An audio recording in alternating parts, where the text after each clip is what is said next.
Hello, नमस्कार। कोविड-19 के इस मुश्किल घड़ी में बच्चों, हम सभी लोग अपने घरों में रहकर कार्य करने के लिए थोड़ा मजबूर हैं।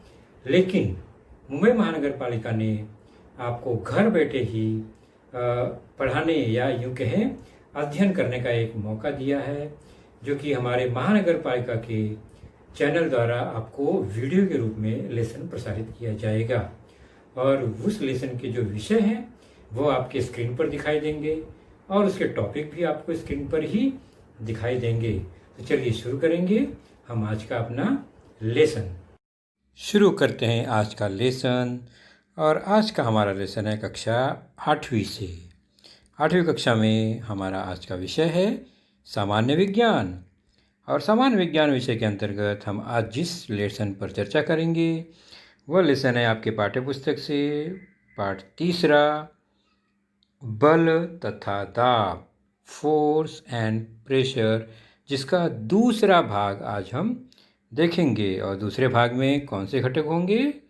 बैलेंस्ड एंड अनबैलेंस्ड फोर्सेस, संतुलित असंतुलित बल। और जबकि इसके पहले हमने चर्चा की थी संपर्क व असंपर्क बल पर। और मैं हूं आपका वर्चुअल मार्गदर्शक Ajay Kumar Maurya, MCGM virtual classroom Dadar से। चलिए हम शुरू करें अपना घटक। और उसके पहले हमने जो चर्चा की है उसको जान लेते हैं। हमने पिछले लेसन में देखा बल का अर्थ, मीनिंग ऑफ फोर्स, बल क्या है। और उसके बाद हमने देखा संपर्क व असंपर्क बल, contact and non contact forces. तो बल के प्रमुख प्रकार को हमने इन 2 गटों में विभाजित किया था।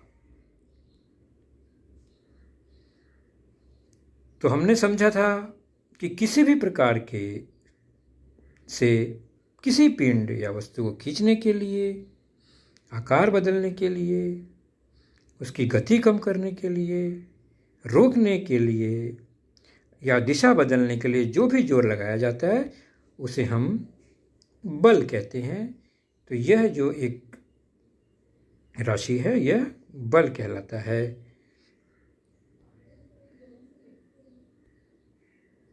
और हमने बलों का विभाजन 2 घटों में किया था। एक तो प्रत्यक्ष संपर्क के कारण प्रयुक्त बल, जिसे हम संपर्क बल कहते हैं, और एक बिना संपर्क यानी बीच में दूरी हो तो भी प्रयुक्त बल हो, जिसे हमने असंपर्क बल विभाजित किया था। तो ये 2 प्रमुख मुद्दों पर हमने चर्चा कर ली थी। अब हम आगे बढ़ेंगे, कुछ उदाहरण को देखेंगे और अपने नए टॉपिक की ओर बढ़ेंगे, जिसमें बल यह प्रमुख मुद्दा है हमारा। देखिए इस घटना को और देखिए ऐसा क्यों होता है। टेबल है, टेबल पर एक हमने धागा या रस्सी लटका दिया, उस पर एक बॉक्स का बेस है उसको हमने चिपका दिया रस्सी पर।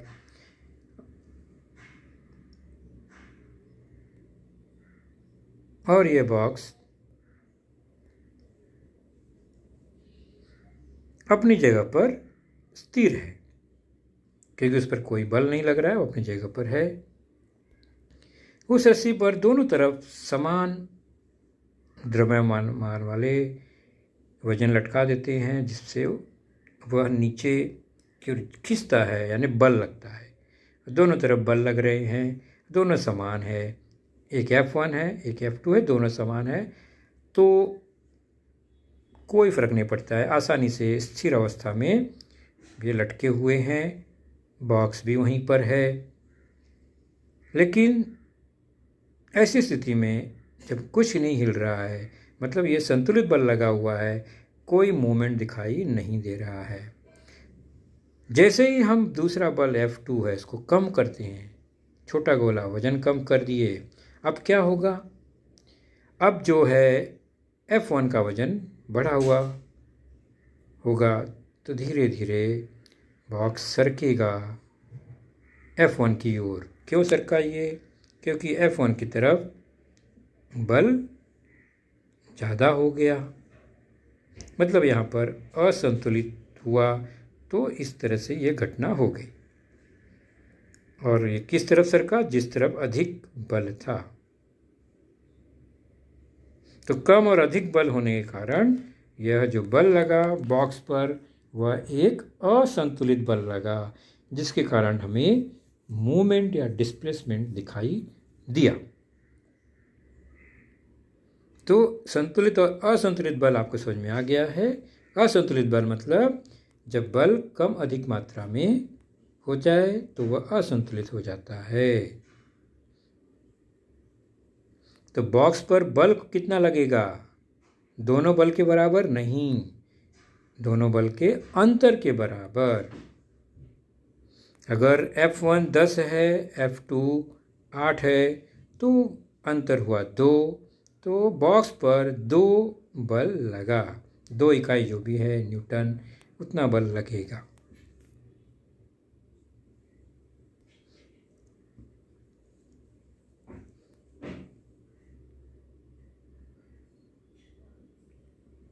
तो दोनों तरफ बल यहाँ पर विपरीत दिशा से खिंच जा रहे थे, तो अंतर के बराबर बल लगा, यानी 2 लगा।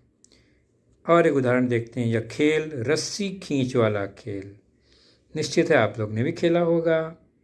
और अगर बल समान रहे तो रस्सी न यहाँ सरकती है न वहाँ सरकती है, उसी जगह पर रहती है। तो ये संतुलित बल रहे, बिना बल कम ज़्यादा किए तो रस्सी वैसे का वैसे ही होगा। जैसे ही बल कहीं अधिक लगेगा, रस्सी उस ओर खींची चली जाएगी। जैसे यहाँ देख रहे हैं अभी संतुलित बल, एक लड़का और बढ़ गया और जोर लग गया तो क्या होगा? रस्सी कहाँ सरकेगी? राइट साइड में सरक गई, क्योंकि यहाँ पर 4 बच्चों का बल अधिक बल लग गया। तो अधिक बल की दिशा में रस्सी सरकती है। जिस तरफ अधिक बल है उसी तरफ यह सरक गया। और यहाँ पर असंतुलित बल है, दोनों तरफ से बल लग रहा है विरुद्ध दिशा में। एक लेफ्ट की तरफ बल लग रहा है, एक राइट की तरफ बल लग रहा है। तो इस रस्सी पर जो सरकने का बल लगा वह कितना लगा? दोनों बलों के अंतर के बराबर। चलिए और एक उदाहरण देखते हैं। ये बस खड़ी है, एक लड़का ढकेलने की कोशिश कर रहा है, कोई फर्क नहीं पड़ा। और एक लड़के ने बल लगाया, बस थोड़ी सी हिली, कोई फर्क नहीं पड़ा।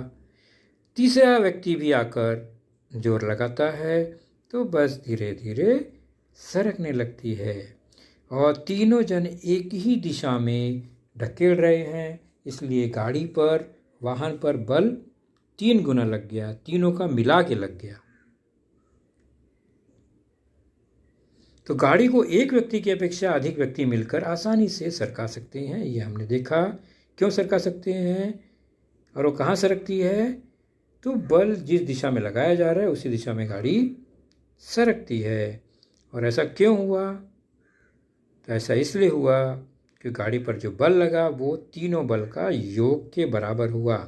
यहाँ विपरीत दिशा नहीं है, जिस दिशा में तीनों बल एक ही दिशा में लग रहा है, एक ही दिशा में लगने से बल जुड़ जाते हैं। और विपरीत दिशा में बल लगने से बल का अंतर ही होता है उनका रिजल्टेंट फोर्स।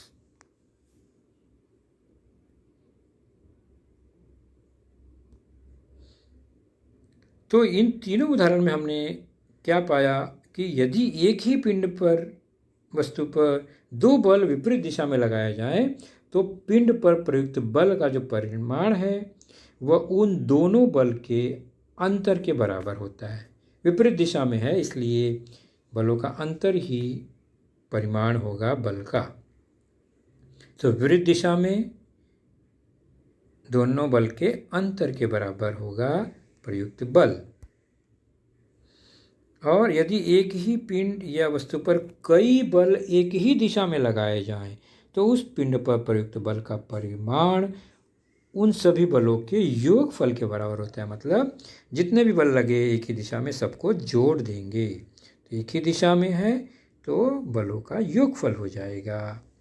तो इतना ज़्यादा बल उस पर लगेगा सब मिलाकर।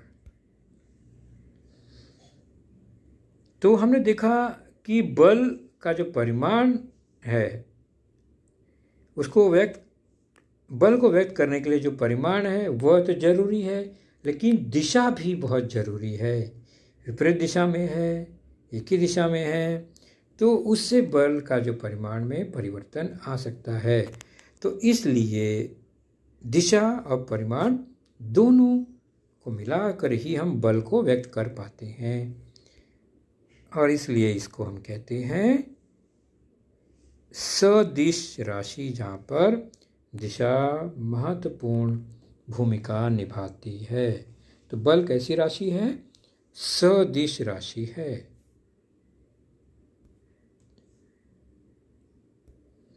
चलिए और एक उदाहरण लेते हैं, ध्यान से समझने का प्रयास करते हैं। हमने बल देख लिया, संतुलित और असंतुलित बल। असंतुलित बल लगने पर हमें परिणामी बल जो है वो मिलता है और पिंड में स्थान परिवर्तन होने की संभावना बन जाती है। चलिए, ये एक बड़ा सा गोला है और यह सड़क पर स्थिर खड़ा है, और कोई व्यक्ति उसके पास खड़ा हो कितने भी देर, वह गोला बहुत देर तक ऐसे ही अपनी जगह पर खड़ा रहेगा। लेकिन अगर कोई उस पर बाहर से बल लगाता है, उस गोले पर, जैसे कि यह व्यक्ति उसे उस पर बल लगा रहा है, तो क्या होगा? ये गोला मूव करने लगेगा और बहुत अधिक बल लग गया, गोला गति करता हुआ आगे ही बढ़ेगा, बढ़ता जाएगा।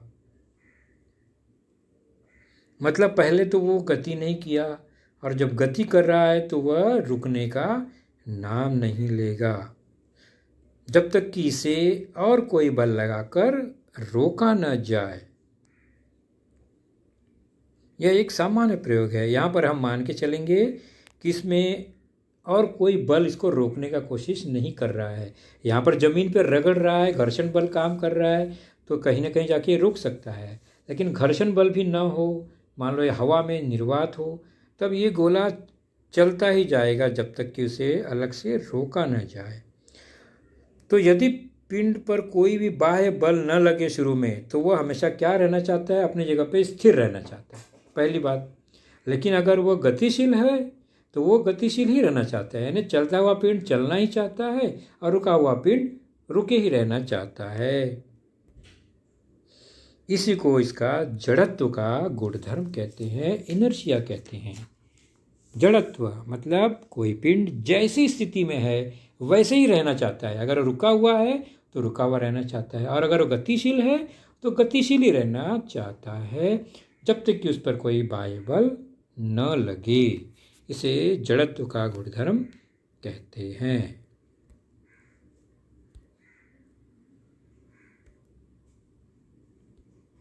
और यह जड़त्व जो है किसी पिंड में 3 प्रकार से दिखाई दे सकता है। जैसे कि ये गाड़ी, इस पर एक बॉक्स रखा है, तो बॉक्स अपनी गाड़ी पर स्थिर रहेगा, वह हिलने डुलने वाला नहीं है। गाड़ी भी खड़ी है, बॉक्स भी अपनी जगह पर खड़ा है, यानी विरामावस्था में आराम कर रहा है वह। इसको कहते हैं विरामावस्था का जड़त्व, अर्थात वह अपनी जगह पर अपने आप परिवर्तन नहीं करने वाला है।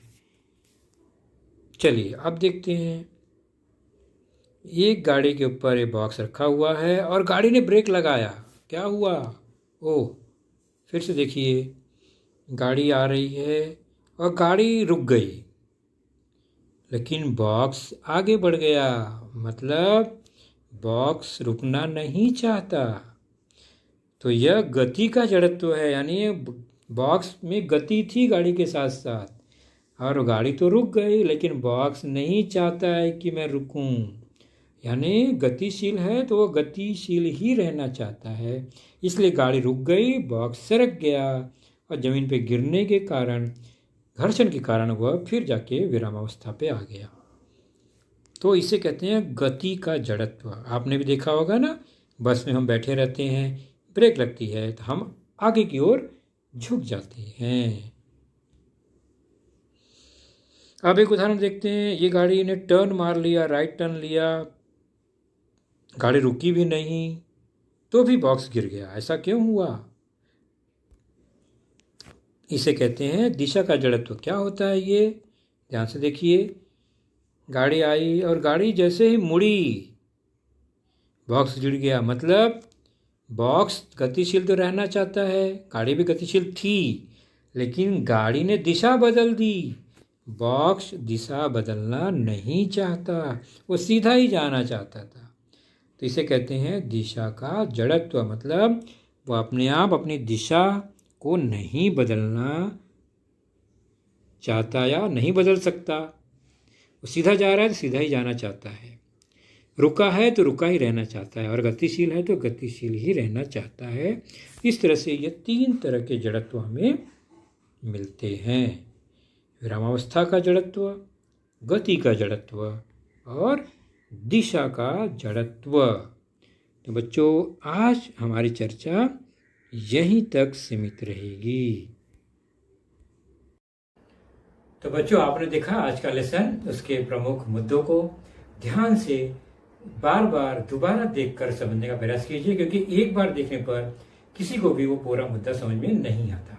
तो जैसे ही हम 2 बार 3 बार देखेंगे तो हमें वह समझ में आने लगेगा। और इसके आगे की जानकारी जो होगी बच्चों, वह निश्चित ही हमारे अगले वीडियो में होगी। तो उस वीडियो को देखने के लिए, उसकी सूचना प्राप्त करने के लिए जो नीचे सब्सक्राइब का बटन होता है उसे ज़रूर प्रेस कीजिए और नोटिफिकेशन ऑन रखिए, ताकि जैसे ही हमारा लेसन चैनल पर डाला जाएगा आपको वह तुरंत प्राप्त होगा। तो अपना ख्याल रखिए, सुरक्षित रहिए। Thank you.